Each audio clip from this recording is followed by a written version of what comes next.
sur Lidl.fr. Le Grand Matin Sud Radio. Le petit déjeuner politique. Il est 8h44 et nous sommes ce matin avec Laurence Saillet, qui est porte-parole des Républicains et ancienne candidate aux élections européennes. Oui, bonjour Laurence Saillet. Bonjour. Parce que finalement, la plus grande surprise hier soir, elle vient des Républicains, mais avec une mauvaise surprise pour vous et pour les électeurs des Républicains, en se retrouvant à 8,5%. Comment vous l'analysez, vous, ce matin, Laurence Saillet ? Alors, je vous avoue que je n'ai pas énormément de recul sur la situation et qu'il faudra qu'on regarde le report notamment de voix des électeurs, comment ont été faits les choix. Je pense que pour faire une bonne analyse, il nous faut déjà ces éléments que nous n'avons pas pour l'instant. Effectivement, c'est une surprise, une mauvaise surprise. Vous dire le contraire serait vous mentir et je ne suis pas là pour ça. D'autant plus qu'encore samedi, les sondages nous mettaient à 13. 12, 13. On voyait qu'il y avait une petite, il y a eu un petit effritement. Alors, je ne sais pas ce qui s'est passé dans les derniers jours, parce que je pense qu'il y a eu véritablement un décrochage, mais ça, je pense qu'on l'analysera. Néanmoins, ce que je constate aujourd'hui, c'est que Marine Le Pen avait dit votez pour moi, mettez-moi en premier parce que Emmanuel Macron ainsi changera sa politique. Et la réponse a été donnée immédiatement hier soir par Emmanuel Macron. Il a dit qu'il ne changerait pas sa politique. Donc tous ceux qui ont voté Marine Le Pen en se disant qu'ils allaient mettre fin à la politique d'Emmanuel Macron, se sont fait avoir. Et malheureusement, le réveil va être difficile parce que, évidemment, tout va continuer comme avant. Donc il y a l'avant et après élection européenne. Mais en fait, le résultat, c'est qu'il n'y aura pas de changement au niveau français, mais au niveau européen aussi. Parce que bien sûr qu'ils ne pourront pas agir. Je vais vous donner un exemple concret. Le Front National est contre les frontières extérieures de l'Europe, Frontex. Donc ça veut dire qu'ils privilégient uniquement les frontières nationales. Mais ils n'ont aucune compétence pour le faire. Puisque au niveau national, ils n'ont aucun moyen d'action.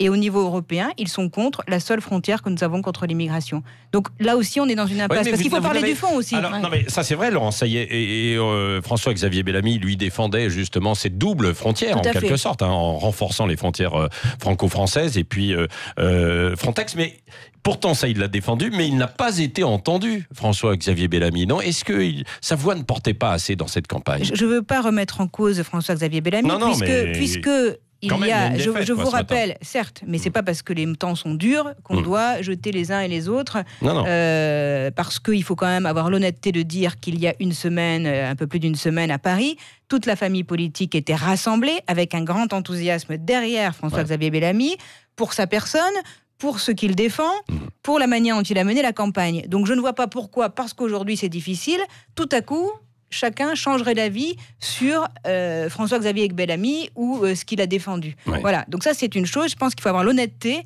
de serrer les rangs dans les moments difficiles. C'est ça une famille politique. C'est un peu comme si moi, vous voyez, parce que je suis porte-parole du parti, mais parce que hier soir j'ai pas été élu, et vous vous doutez bien que c'est pas quelque chose d'agréable, c'est comme si moi je me disais tiens voilà, je vais pas aller défendre ma famille.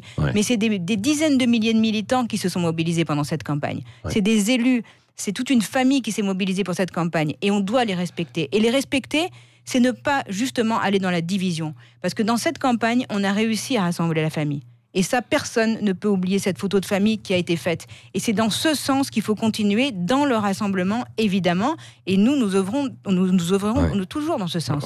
Alors qu'est-ce qui s'est passé dans cette dernière semaine ? Est-ce que le clivage sur l'affaire Vincent Lambert en est en partie responsable ? Ou finalement, les vieux démons d'une droite traditionnelle catholique se sont réveillés et ont affolé en fait les autres ?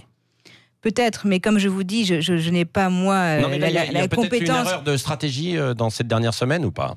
François-Xavier Bellamy s'est exprimé à titre personnel sur le sujet... Oui, mais on ne peut pas être à titre personnel quand, vous le savez, Laurence Saillet, quand on mène une liste au combat. Certes, mais vous pourrez lui dire. Moi, personnellement, je pense qu'il l'a fait à titre personnel sur ce sujet de Vincent Lambert. Il l'assume, c'est sa responsabilité, c'est sa position, mais je ne peux pas vous dire que c'est ça qui a influencé ou pas. Il y a un tas de facteurs, mais il nous faut quelques heures, quelques jours, parce qu'il y a eu un décrochage quand même en fin de campagne. Donc c'est pas le choix de départ qui est mauvais, mais c'est cette fin de campagne, qu'est-ce qui s'est passé ? Et puis j'aimerais qu'on comprenne aussi, et là ça nous concerne sûrement moins, cet élan de mobilisation très important pour les Verts, qui s'est passé dans les dernières 24 heures, avec des choix qui ont été faits les dernières 24 heures, et qui mathématiquement nous font descendre. C'est mathématique. Moi, hier, quand j'ai vu la mobilisation monter ainsi, et que j'ai vu beaucoup ce public plutôt ouvert vers l'écologie se mobiliser, j'ai compris que mathématiquement, évidemment, notre score allait en pâtir. Donc il y a un phénomène mécanique aussi, et là, on n'en est pas responsable, bien que je veuille bien assumer la responsabilité de tout ce qui se passe. Oui, mais est-ce que vous avez parlé de photos de famille d'il y a une semaine, mais est-ce que là, vous ne craignez pas que la famille se déchire, justement, après? On attend des prises de position de Bruno Retailleau, Xavier Bertrand, Valérie Pécresse. Nous n'avons pas le droit de nous déchirer. Parce qu'aujourd'hui, la situation est celle-ci. C'est simple. Oui. Il y a le Front National, le Rassemblement National, et il y a la République En Marche. La République En Marche qui échoue dans la politique qu'elle mène. Enfin, n'allez pas me dire que la situation du pays est satisfaisante d'un point de vue économique, d'un point de vue sécuritaire ou d'un point de vue sur le sujet de l'immigration. Et il y a en face un parti qui n'apporte pas de solution, mais qui ne fait qu'agiter des peurs et fédérer les mécontentements. Est-ce que c'est ça qu'on veut pour les prochaines échéances? Est-ce qu'on veut A priori, oui, puisque les Français ont voté pour ces deux partis. Pour les européennes. Mais est-ce que les Français veulent aujourd'hui n'avoir le choix entre un parti du chaos et un parti de la défaite? Non. Et notre responsabilité, même si c'est difficile, on le savait. Enfin, on était à terre, on nous donnait mort. C'est pour ça, rassurez-vous. Ça fait plusieurs fois que vous nous donnez mort, mais on est encore là, bien vivant. Vous êtes là, mais 3 fois moins que le Rassemblement National, quasiment, quoi. Rassurez-vous, on savait que c'était difficile. La politique, c'est difficile, et on va se battre. On a encore 3 ans, parce qu'il est impossible de ne avoir à proposer aux Français qu'une alternative entre le Front National et la République En Marche. Oui, mais alors on va se battre avec qui et comment, justement? Parce que la droite se rassemble. Il y a eu un problème en 1 an et demi. Alors, qu'elle se rassemble, mais qu'elle se rassemble derrière qui? Est-ce que Laurent Wauquiez peut rester? Et pourquoi non? Il a mené son parti à la défaite. Vous étiez proche de Nicolas Sarkozy. Vous vous souvenez que quand il y avait eu la défaite de Nicolas Sarkozy aux Européennes, c'est lui qui était tête de liste, c'est différent, mais il avait quitté Chacun fait ses choix. Je vous rappelle qu'il y a 10 jours encore, tous les membres de notre famille politique ont applaudi François-Xavier Bellamy et n'ont pas manqué de mots agréables à son égard. Tout le monde était solidaire de ce choix et d'accord. Pourquoi? Parce que là, c'est difficile. Certains pourraient tout à coup se rendre compte que peut-être, non, c'est pas comme ça que ça fonctionne. Il faut être solidaire dans les bons moments et dans les moments difficiles. C'est comme une équipe, un parti politique. Dans une équipe de foot, si vous perdez un match, si chacun essaye de flinguer son copain, l'équipe, elle explose. Et nous, c'est pas ce qu'on doit, parce que notre responsabilité devant les Français, c'est de porter un projet de droite républicaine. Et Emmanuel Macron, ce n'est pas la droite républicaine, parce que c'est plus de dépenses publiques, plus d'impôts et un grand laxisme sécuritaire et sur l'immigration. Et Marine Le Pen, ce n'est absolument pas ni la droite républicaine, ni quoi que ce soit. Je vous rappelle, pour les électeurs de droite qui pourraient imaginer que Marine Le Pen représente la droite, c'est Marine Le Pen, c'est la retraite à 60 ans, c'est l'explosion de la dépense publique, et puis c'est des propositions totalement incohérentes sur l'ensemble des sujets à la fois économiques, mais aussi sur l'immigration et la sécurité. Oui, vous avez fait le parallèle avec une équipe de foot. Alors c'est vrai que quand une équipe de foot perd et qu'elle a une gifle, on change l'entraîneur. Et l'entraîneur, là en l'occurrence, c'est Laurent Wauquiez. Je vous le redis, il n'y a aucune raison de changer Laurent Wauquiez puisque tout le monde a validé les choix de l'entraîneur. Donc, à partir du moment où il y avait cet enthousiasme derrière les choix qui ont été faits derrière Laurent Wauquiez, il n'y a aucune raison que ça change. Mais Laurent Wauquiez, comme il l'a toujours fait, d'ailleurs là il appelle, il consulte, il écoute, continuera à tendre la main à tous ceux qui veulent œuvrer pour le bien de la droite républicaine. Est-ce que vous attendez un signe, parce qu'il n'y en a pas eu beaucoup, venant de Nicolas Sarkozy? Nicolas Sarkozy a été un grand président de la République, a été président de la famille politique, et on a évidemment beaucoup de respect et d'amitié pour lui, mais c'est un homme libre. Donc c'est à lui de voir ce qu'il souhaite faire et la manière dont il compte s'investir ou pas. J'ai cru comprendre qu'il ne souhaitait pas prendre des positions politiques, il l'a dit, il s'est exprimé dans ce sens. Donc moi je respecte... Pour l'instant. Peut-être, je respecte, j'ai beaucoup trop de respect pour Nicolas Sarkozy pour parler à sa place. Oui. Vous avez parlé de recomposition tout à l'heure. Comment elle peut se redessiner, cette droite? En allant vers des électeurs qui sont partis au Rassemblement National ou en allant un petit peu vers le centre? On a l'impression que vous n'avez pas résolu cette équation. Peut-être, mais au lieu de parler d'équation, je parlerais plutôt de proposition. Pardon, moi je suis pas là pour faire. Je suis pas politologue. Non, mais c'est pas mon métier. Idées, moi je suis pas une stratège. Non, mais moi je suis pas une stratège. Moi je suis là pour porter des idées et des convictions auxquelles je crois. Donc moi, ce en quoi je crois, c'est une droite qui respecte le travail, une droite qui défend la sécurité, une droite qui vraiment œuvre efficacement contre l'immigration, une droite humaniste. Donc tout ceci, si vous voulez, il faut qu'on l'incarne, avec des propositions fortes. Pour l'instant, c'est incarné par Marine Le Pen dans les 3 premiers items que vous avez cités, contre l'immigration, pour la sécurité, mais Marine etc. Le Pen, que propose-t-elle contre l'immigration?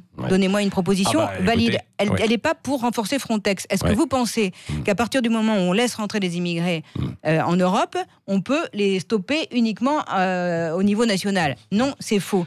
Que propose-t-elle pour la sécurité? Donnez-moi une proposition. À part agiter les peurs, ce n'est pas un parti de solution, c'est un parti de peur.